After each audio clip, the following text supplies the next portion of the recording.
Hi everybody and welcome back to my channel. Once again, we're back here with yet another Tumbler tutorial. I am ready for summer, as you can tell by today's design. So as always, you guys know I will be providing you with all of the supplies that I use, as well as any links that I have that will save you some money on any of the products used in today's video. Let's go ahead and jump right into today's tutorial.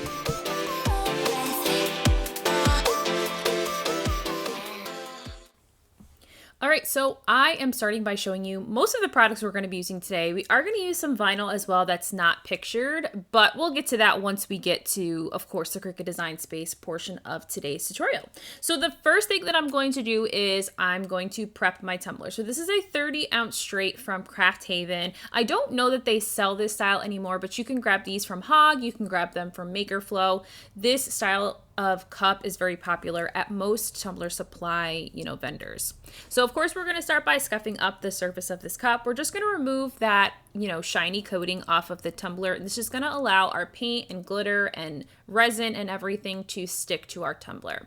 Once we have a good sanding of our scuffed up surface, we're going to clean that off with a bit of 91% rubbing alcohol and a paper towel. And I've taken that over to base paint it just a flat white. That's kind of my base for prepping it. And then we are going to move on to this next step. So if you are someone like me who frequently uses a lot of spray paint, you might find that when you go to spray paint something, you don't have the colors that you need. Well, don't fret, don't worry. You can always use acrylic paint as your base paint for your glitters, okay? So don't feel like you have to just use spray paint. Although spray paint is by far my favorite way to base paint under glitter, I know that you can certainly get away with creating a beautiful ombre of colors with your craft paint as well. So the two craft paints that I'm using, these are actually chalk paints. They are a bit more opaque than a traditional acrylic paint you might grab, but these are folk art paints that I pick up from Hobby Lobby. And so what I've done first is I'm taking my paintbrush and I've gone through and I've created a decent section of my cup that's going to be predominantly yellow, okay?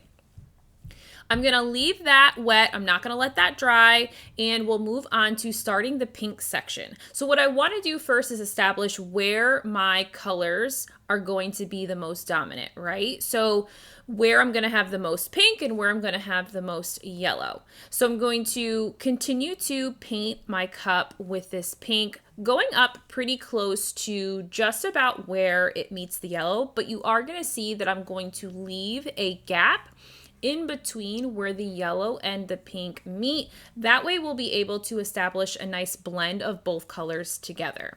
So once I've gotten my pink pretty satisfied, I've gotten pretty decent coverage, I'm going to now work on establishing the center color. So you'll notice I didn't clean off the pink off my brush, but I did grab a bit of just yellow and add that to my brush. And I'm going to take that paintbrush and swirl the paint on that brush in that center section. So of course, pink and yellow together make that beautiful orange, which is going to be the start of our blend and our ombre.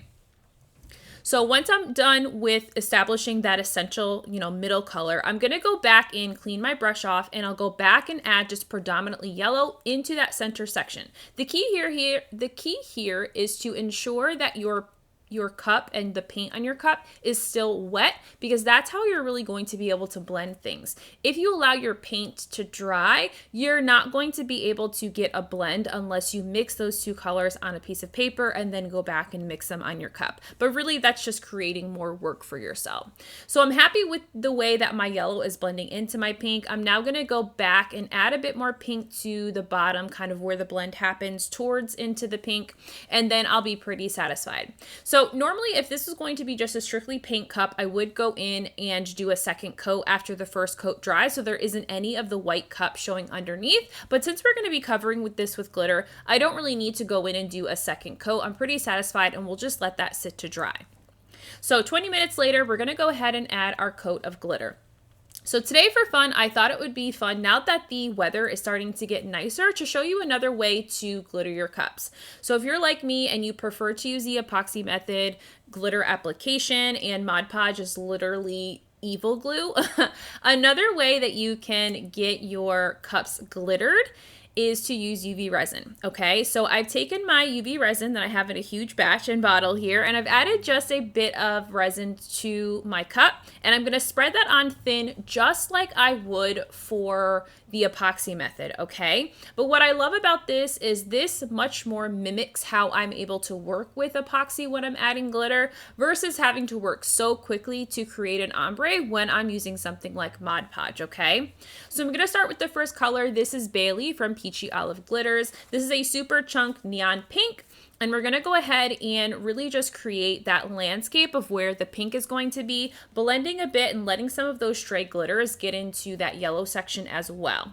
I'm going to do the same thing with the other chunky color of yellow here, and that is Highlighter from Peachy Olive Glitter. Again, you're gonna notice I'm sprinkling into that pink on purpose because in order to establish a really good ombre, we need to have an equal balance of both colors kind of blending into one another. So the next color I'm going in with is a brand new baddie glitter color. This is Electric Pink.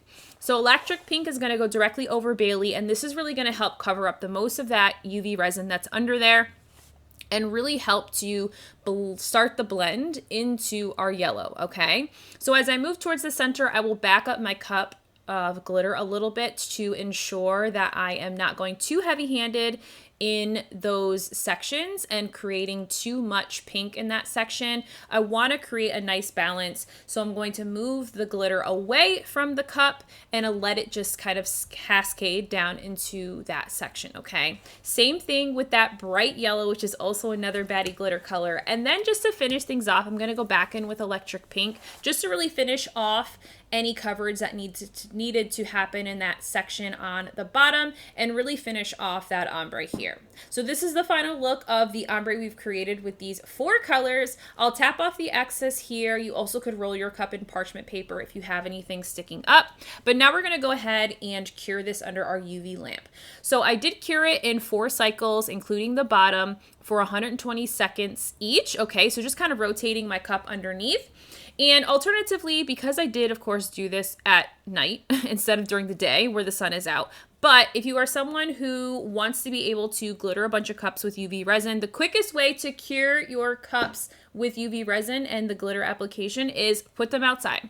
Put them on your stand, put them outside, and I promise they will be completely cured quicker than ever, okay? I'm talking like maybe like 2 minutes outside and it'll be good to go. So I brushed up the excess glitter, anything that wasn't sticking. And so that goes on the turner for a coat of epoxy. I'm using Artist Cure for my coat of epoxy. And while I'm waiting for that to cure, I'm gonna go ahead and go into Cricut Design Space and get my decals ready.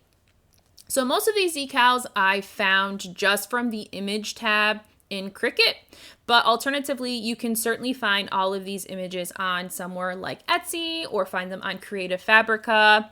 This, though, fuzzy leopard image that I have, this I purchased a long time ago from Bear Trend Digi Designs on Etsy. She has the best fuzzy leopard pattern ever, and I've been using it for literally probably as long as I've been making tumblers.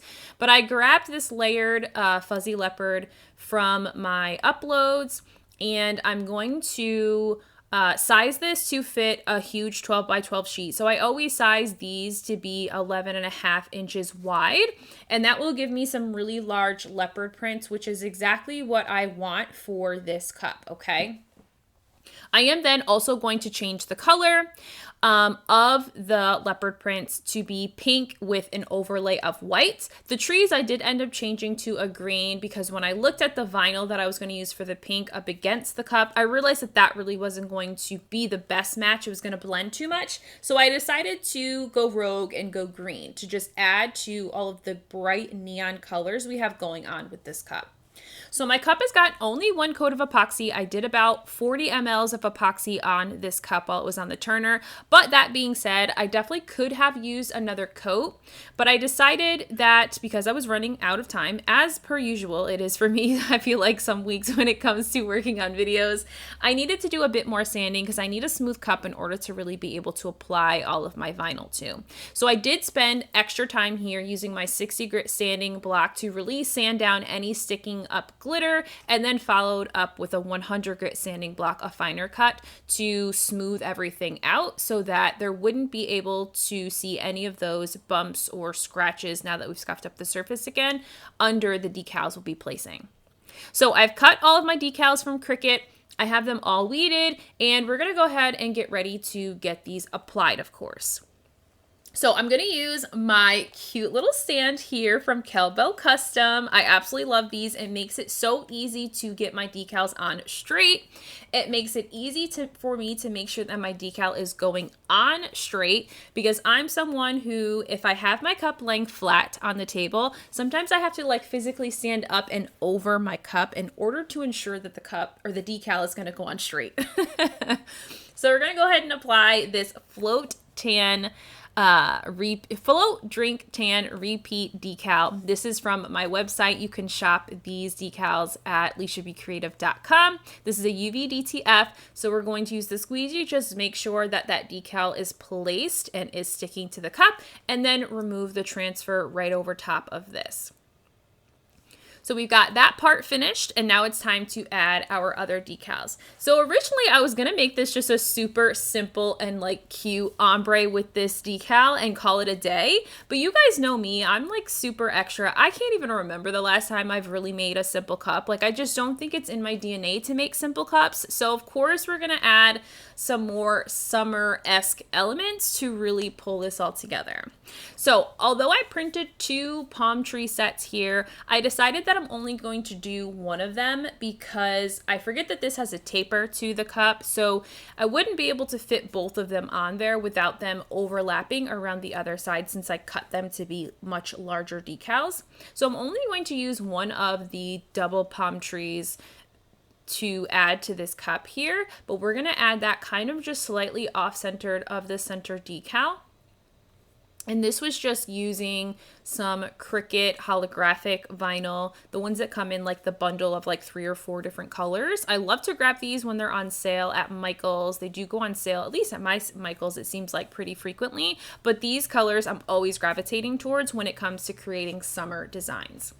So the next thing we're going to do is we're going to add our cute little flamingo. So you're going to see here, I'm seeing that the second palm tree is no way going to fit without totally overlapping. And I don't really want the green on green to touch. So we're going to go ahead and backtrack here and go and add a flamingo here. I cut extra flamingos just in case I wanted to add a few more. But again, same kind of situation here where I was like, that's going to be too busy, too crazy with so many flamingos like in a row next to each other, all the same size. That would look a little weird. So I decided to just go with one right next to the palm tree. And then of course we're going to do my favorite part, is we're going to add some leopard print. So although leopard print wasn't originally the thought and design here, I have a very hard time not gravitating towards adding leopard print to like everything. I don't know what it is, but all my summer cups, all my spring cups, sometimes even all my fall cups, you'll notice that there's always going to be a tutorial that has leopard print on it, or some form of animal print, because I just feel like it's so cute. So what I'm doing here is I'm just going to hand place all of these. So if you wanted to, you could layer the white outline over the pink orange, holographic look we have here and just have them already placed together. But I am kind of bougie. I'm a little bit extra. I like to hand place because this really allows me to space them how I want to space each section of leopard print, pick which ones I want to use without having to like cut sections and then really kind of maneuver the transfer tape so that I don't rip any of them. So I like to just hand place with my craft knife. I don't even like to use transfer tape because sometimes I feel like transfer tape gets in my way. So I'm just going to place these around the cup, kind of making a slight swirl if you're noticing here. But I'm going to do that until I get up to the top in the back here. And then that is going to be it for all of the decal work we're going to add to this cup. I already love it. It's absolutely gorgeous. I mean, honestly. The very last thing, though, that I want to add is in the decal, you're going to notice that there's like some little birds. And I just felt like we needed to go with that because the background to me gives me like, beachy sun vibes. And we're talking about floating and drinking and tanning. So we're going to add some birds to the yellow section here. So I'm just taking an acrylic paint pen in black and I'm just going to add some very basic V-shaped silhouettes of birds. Nothing fancy. You don't even have to really know how to draw, but if you can make a really wide V, you have a bird silhouette. Simple as that. Welcome to Drawing 101 with Alicia. So once I'm done with placing some bird silhouettes, we're going to get ready to get this back on the turner, but before so, I want to seal in all of my decals here. So I'm using polyacrylic as my go-to for my sealer. I'm just going to go ahead and pour that on the cup in a thin layer, spread that over the cup with my gloved hand, and then I'll allow this to sit and dry. It really does dry quite quick, but a good 20-ish minutes and it's really good to go. Before I sort of get this back on the turner, I am going to just sign the bottom of this. This has just been something new for me. I used to add like a little logo decal. I used to add like a sticker to the bottom. And now that I'm like 4 years in the game, I'm at this point just signing all of my work. Call it what it is, but I feel like it's, of course, my creations and things that come from my brain or inspiration. And so if you're lucky enough to snag this cup when it becomes available, then you also will have my signature as well on the bottom.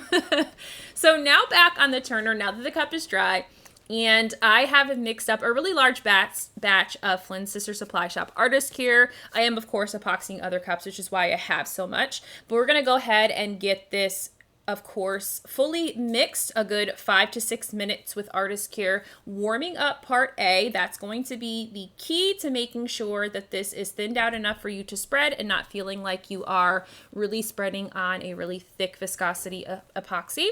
And then we're going to, of course, apply this to the cup. So I always apply in sort of like these upward and downward strokes. It's just the way that I've learned to do epoxy. It's my kind of go-to, but we're going to add about 25 to 30 mLs in the first of last coats, and then of course another 20 mLs for the final coat, and then that was kind of it. So I am so thrilled with, of course, how this cup came out. So cute, screams summer vibes. I do hope that you guys, of course, enjoyed today's tutorial. As always, if you did, be sure to like this video, subscribe to my channel, comment down below what you loved about today's video, and I'll see you guys again next week. Bye!